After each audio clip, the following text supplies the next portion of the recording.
Okay, so yeah, funny hair today, but it had to be done. I'm having my operation tomorrow for endometriosis.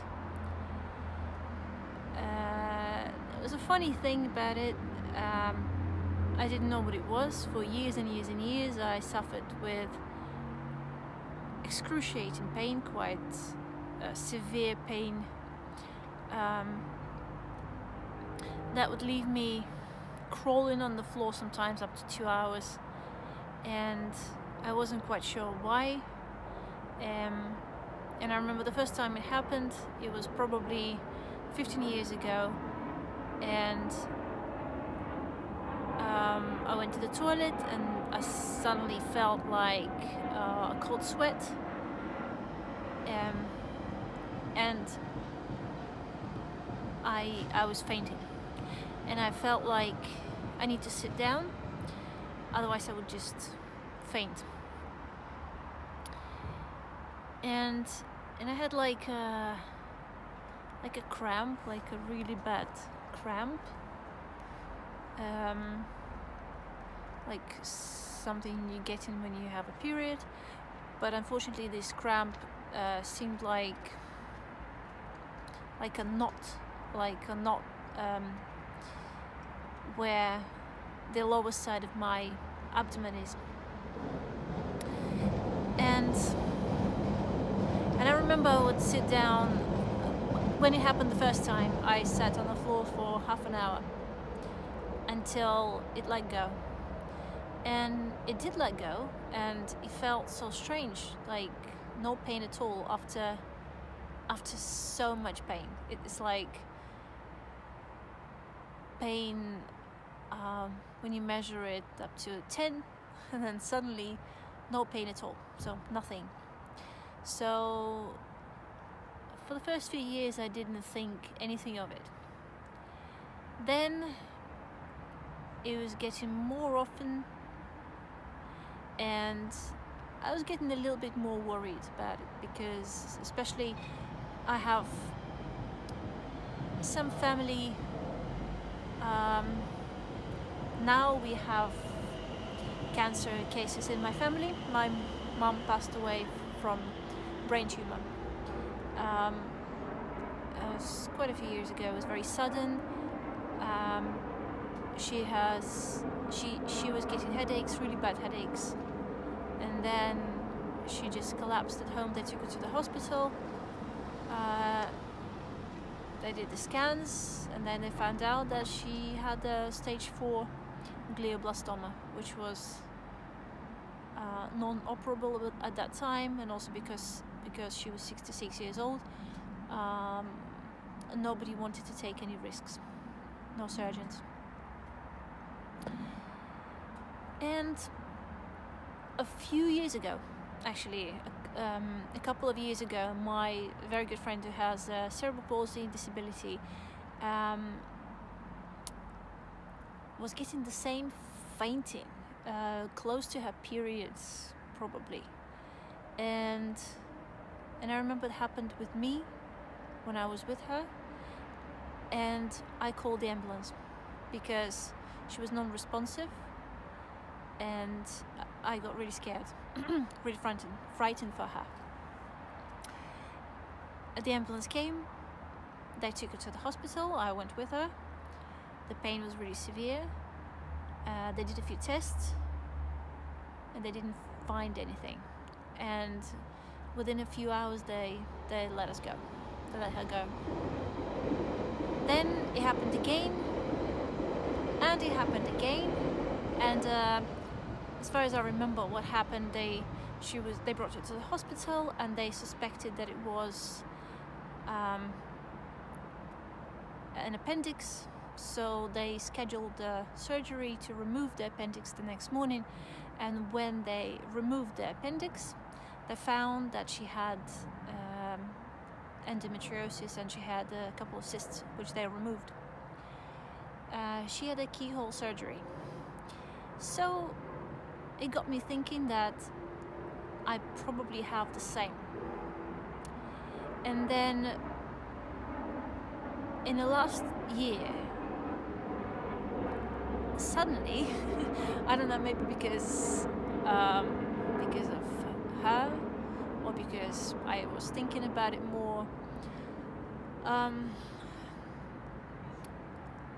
I started getting more and more of them, of those fits, of those attacks, and they became very, very fierce. And at that time, I just finished work and I didn't tell anyone. I just went to the bathrooms, to the loos, and then I suddenly felt that, and I sat down on the floor. But then we had to leave, and I was fainting, and I told my partner to come and pick me up. I would not be able to get the public transport to come home. When he picked me up, he found me crouching on the pavement, waiting for him. And when we drove home, I placed myself in a ball. So to eliminate the pain, I took a couple of paracetamols, but we drove for about half an hour and the pain was still quite severe. But then when we got home, it stopped. And then again, it happened when I was at home, when I didn't tell anybody, but then people saw me, and they saw me just sitting there on the floor. Like my sister said, I was completely white. My lips were white, and that lasted for about 2 hours. It was so bad. And then I rang the hospital, and it was a difficult time, after the COVID and pandemic, and it was difficult with admissions, and especially A&E, and they said, we can come to your address, but it's going to take a few hours, a good few hours, or you can come yourself to the hospital and wait. So my brother and I came to the hospital and we waited there for 5 hours. By that time, my pain subsided because I took 2 paracetamols and 2 ibuprofens. And I took a couple of tests, and then it started from there, actually. I had ultrasounds, and those ultrasounds showed that I had endometriosis, and I was supposed to have a surgery in February. I had to cancel it because I was scared. I was scared. I wasn't sure. I wasn't ready, I guess. Then, out of the blue, I was traveling with a friend of mine to Greece, and then I got a phone call when we were in Greece, and that was the hospital. And then they said, would you like to have a surgery on the 24th of June this year?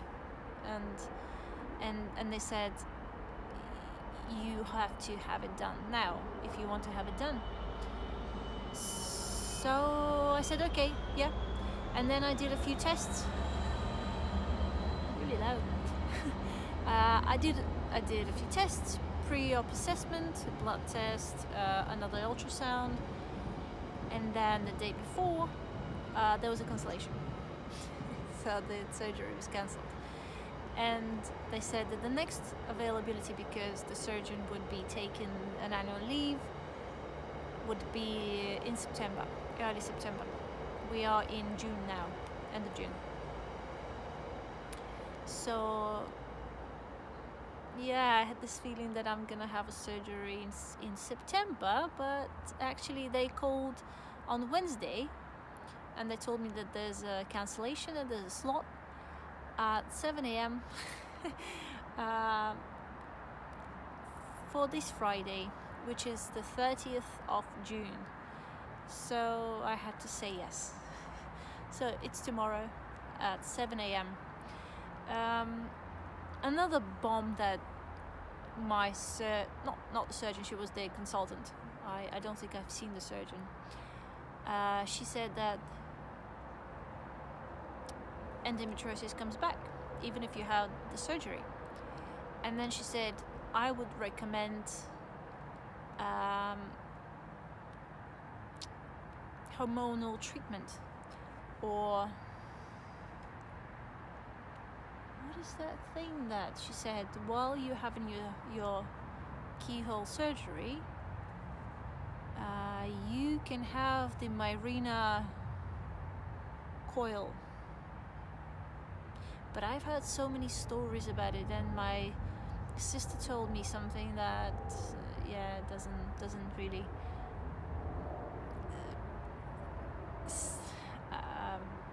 that I don't want to have it done. And to be honest with you, I suffer from migraines, and also there's a family history, well, in my family, of thrombosis, so I'm quite wary of hormonal treatments that can influence or those issues. So I was going to ask a question, but I'm guessing, if anyone will respond to that, then it would be too late. Would you recommend to have this Mirena coil? Because the endometriosis can come back, apparently, even after the surgery. So I know it's a minor surgery. People are having drastic, horrendous, life-changing surgeries, but everything invasive is quite scary. So we'll see how that goes.